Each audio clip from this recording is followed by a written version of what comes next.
আসসালামু আলাইকুম এভরিওয়ান, কেমন আছেন সবাই? আশা করি যে যেখানে আছেন ভালো আছেন। আলহামদুলিল্লাহ আমরাও ভালো আছি। সবজিজ ব্লগের নতুন আরেকটি ভিডিও দেখার জন্য সবাইকে স্বাগত জানাচ্ছি। তো এই তো আমি আজ ভিডিও করব। তো আজই আমার লাস্ট একটা পার্সেল বাকি ছিল দারাজ থেকে আসার। এই পার্সেলটা চলে আসছে। আমি একসাথে 3টা প্রোডাক্ট অর্ডার করি, 3টার মধ্যে 2টা এর আগে চলে আসছে। আসলে অ্যাকচুয়ালি কি আমি ভেবেছিলাম 3টা একসাথে আসবে না, আমার এক একটা টাইমে এসেছে। তো যাই হোক, আমি 3টা প্রোডাক্টই মোটামুটি ভালো পেয়েছি। দামের সাথে তুলনামূলকভাবে বললে মোটামুটি ভালো প্রোডাক্টই ছিল। আমার এইটা ছিল, লাস্টটা ছিল ফ্রিজের কাভার। তো আমি আপাতত একটা অর্ডার করেছিলাম যে দেখার জন্য, যদি ভালো হয় নেক্সট টাইম আরও আরেকটা আমি অর্ডার করব। তো এই তো আফরার পরীক্ষা শেষ হওয়ার পর আফরার যে পছন্দের কিছু রান্নাবান্না করব, বলতে গেলে একটু চাইনিজ টাইপের খাবার দাবার রান্না করব আর কি। এইটা পরীক্ষার আগে আমি আফরাকে বলেছিলাম যদি আমার কথা মতো চলো এবং যখন যেভাবে পড়তে বলি পড়ো, সেই অনুযায়ী আমি তোমাকে এই আইটেমগুলো রান্না করে খাওয়াবো। আর আমি প্রতি পরীক্ষার আগে আফরাকে সেম কথা বলি এবং আফরা সেই অনুযায়ী করলে আমি তাকে তার পছন্দ অনুযায়ী রেসিপিগুলো রান্না করে দেই।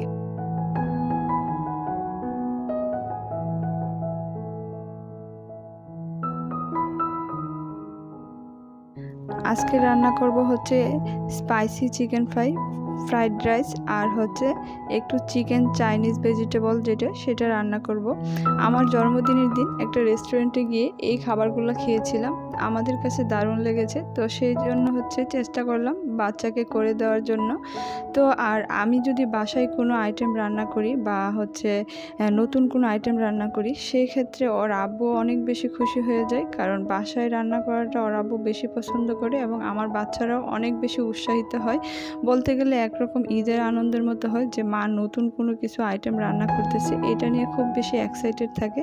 তো এই জিনিসটার জন্য আমারও খুব নতুন নতুন আইটেম রান্না করতে একটু ভালো লাগে। যদিও মাঝখানে অসুস্থতায় তেমন কিছু করিনি, তো ইদানিং আবার খুব ইচ্ছে হয় যে নতুন নতুন কিছু করি। তো তার জন্য আমি একটু ছেলে মেয়ের জন্য একটু চেষ্টা করি আর কি নতুন কিছু করার জন্য। আর এই তো আমি এদিকে সব সবজিগুলো কাটাকাটি করে নিয়েছি। তো আমি একটুখানি ফ্রাইড রাইসের মধ্যে গাজর দিব আর বরবটি দিব। আর সবজির জন্য চিকেন চাইনিজ ভেজিটেবলের জন্য আমি করেছি পেঁপে, তারপর বরবটি আর গাজর। সবগুলো আমার মতো করে পছন্দ অনুযায়ী সাইজ করে কেটে নিয়েছি। আর এখন কেটে ধুয়ে একদম ক্লিন করে আমি রেডি করে নিয়েছি, যাতে রান্না করার সময় আমার তেমন কোনো ঝামেলা না হয়। আর এদিকে আমি পানি বলক দিয়ে নিয়েছি, এটার মধ্যে একটু সবজিটা ভাপিয়ে নিব।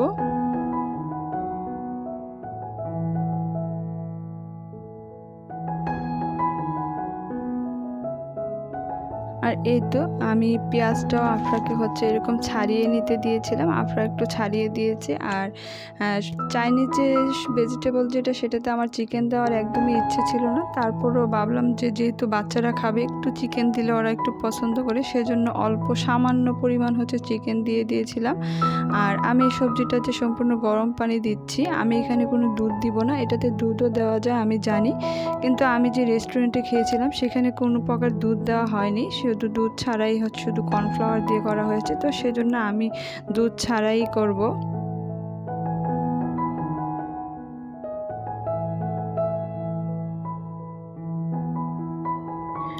অনেকবার ভেবেছিলাম যে এই রান্নাটা আমি করব, বিশেষ করে চাইনিজ ভেজিটেবলটা রান্না করব, কিন্তু কেন জানি সাহস পাইনি। যদি খারাপ হয়, আর ম্যাক্সিমাম টাইমই দেখা গেছে চেষ্টা করি মেহমান আসলে করব ভাবি, তখন আর করা হয় না, যে যদি খারাপ হয় মেহমান খেয়ে কী বলবে সেই চিন্তা করে। তো এবার সাহস করে বাসায় করে দেখলাম যে কেমন হয়। যদি ভালো হয় হয়তো মেহমান আসলে করতে সুবিধা হবে আমার জন্য। তো আমি কিন্তু একটা কাজ ম্যাক্সিমাম সময়ই করে থাকি, সেটা আমার বাচ্চাকে মানে আমার আফরাকে, ও যেহেতু চিকেন জাতীয় খাবার খেতে খুব বেশি ইন্টারেস্টেড, তো ওকে আমি সব সময় এরকম কিছু শর্ত দেই যে তুমি এইভাবে যদি এই পড়াটা দ্রুত শেষ করো বা এই সিলেবাসটা শেষ করো, তাহলে তোমাকে আমি এই রান্নাটা করে খাওয়াবো বা ওই রান্নাটা করে খাওয়াবো। এতে করে ও অনেক খুশি হয়, ওকে কোনো গিফট দেওয়ার চাইতে বেশি খুশি হয়ে যায় যদি ওকে বলি যে এই কাজটা করলে তাকে চিকেনের এই একটা আইটেম করে খাওয়াবো, ও খুব খুশি হয়ে হয়ে সেই কাজটা করে দেয়। তো আমিও যে এই পরীক্ষার মধ্যে আমি বলেছিলাম যে তুমি যদি আমার মতো করে আমি যেভাবে বলি সেভাবে পড়াশোনা করো তাহলে আমি এই আইটেমগুলো রান্না করে খাওয়াবো। কারণ গত বছর থেকে হচ্ছে আমার অসুস্থতার জন্য ওকে আমি একদমই সময় দিতে পারিনি, কারণ সময় দিতে গেলে বা ওকে কোনো কিছু বোঝাতে গেলে আমি নিজে অসুস্থ হয়ে যাই, মানে একদমই প্রেশার নিতে পারতেছিলাম না। তো সেজন্য হচ্ছে বলতে গেলে সিটি 1-এর রেজাল্ট খুবই বাজে হয়, মানে আফরার স্কুল লাইফে এত বাজে রেজাল্ট কখনই করে না। তো সেজন্য আমি এই পরীক্ষাতে একটু আমি বসে বসে ওরে পড়াই, পরে হচ্ছে পড়ানোর চেষ্টা করি। এখন জানি না, রেজাল্ট আসলে বলা যাবে। তোর সিটি 2 শেষ হওয়ার পরে হচ্ছে আমি রান্নাবান্না করতেছিলাম। তো এই তো আমি সব মশলা দিয়ে মেরিনেট করে রেখেছিলাম, শুধু সয়া সসটা দেওয়া হয়নি, আর কর্নফ্লাওয়ার দিব, আর সাথে দিব হচ্ছে বেসন। এগুলো দিয়ে এখন ভালো করে মাখিয়ে শুধু হচ্ছে ফ্রাই করে নিব। আমি এখন কতটুকু দিচ্ছি, আমার আসলে আমি সবগুলো মশলা আমার চোখের অনুমানে দিয়েছি, সেই জন্য আমি মেজারমেন্টগুলো একদমই বলিনি, একটা কোনো মেজারমেন্টও বলিনি। তো আমি এখানে হচ্ছে বেসন দিচ্ছি, আর বেসনের সাথে হচ্ছে আমি কর্নফ্লাওয়ারও দিব যাতে এটা ক্রিস্পি হয়। আর এটার যে ক্রুটেডটা, এটা আমি উপরের হচ্ছে ইয়াটা বেশি একটা করবো না, কারণ বেশি করলে প্রলেপটা বেশি হয়ে গেলে আফরার আব্বু বা আফরা কেউ হচ্ছে এত একটা খেতে চায় না।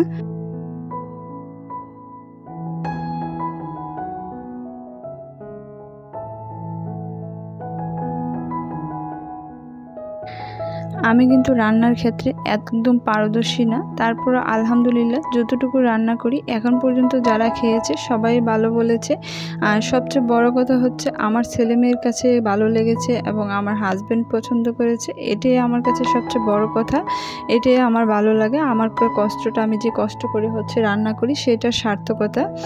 তো এই তো এইদিকে আমার হচ্ছে পোলাওটা হয়ে গিয়েছে। তো পোলাওয়ের চুলা অলরেডি কিন্তু আমি অফ করে দিয়েছি, দিয়ে আমি একটু পোলাওটা নেড়ে তারপর আবার ঢাকনা দিয়ে ঢেকে দিব।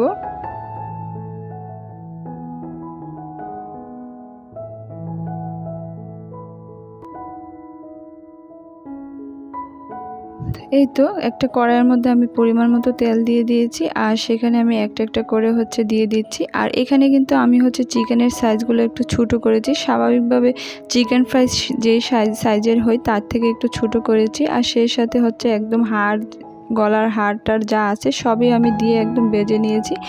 আর এটা হচ্ছে প্রথমবার আমি এরকম করে বেজে নিয়েছি। এরকম করে সবগুলো ভাজা হয়ে গেলে আমি আরেকবার হচ্ছে সবগুলো একসাথে দিয়ে দিব। তো আমি কিন্তু অলরেডি হচ্ছে সবগুলো আবার হচ্ছে তেলে দিয়ে দিয়েছি, ওগুলো একটু হালকা ভাজি হলে তারপর উঠিয়ে নিব।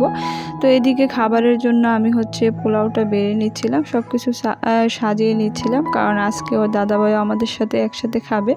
আর এই যে সবজিটা একটু হচ্ছে হলুদ হলুদ দেখা যাচ্ছে, সেটা আসলে হলুদ না, আমি যে প্যানে রান্না করেছিলাম সেই প্যানটাতে আমি সচরাচর তরকারিও রান্না করি। তো যেহেতু তরকারি রান্না করি সেই ক্ষেত্রে হচ্ছে আমার প্যানটাকে আরও ভালো করে ধুয়ে নেওয়া উচিত ছিল, যেহেতু হেল্পিং হ্যান্ড ধুয়েছিল, আমার এটা একদমই খেয়াল ছিল না।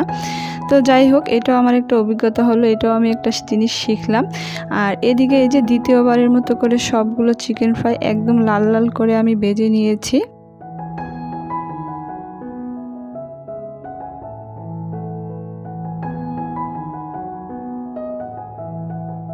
তো আমার সব কিছু খাবার দাবার রেডি, এখন আমি টেবিলে নিয়ে এসেছি, এখন হচ্ছে খাওয়ার পালা।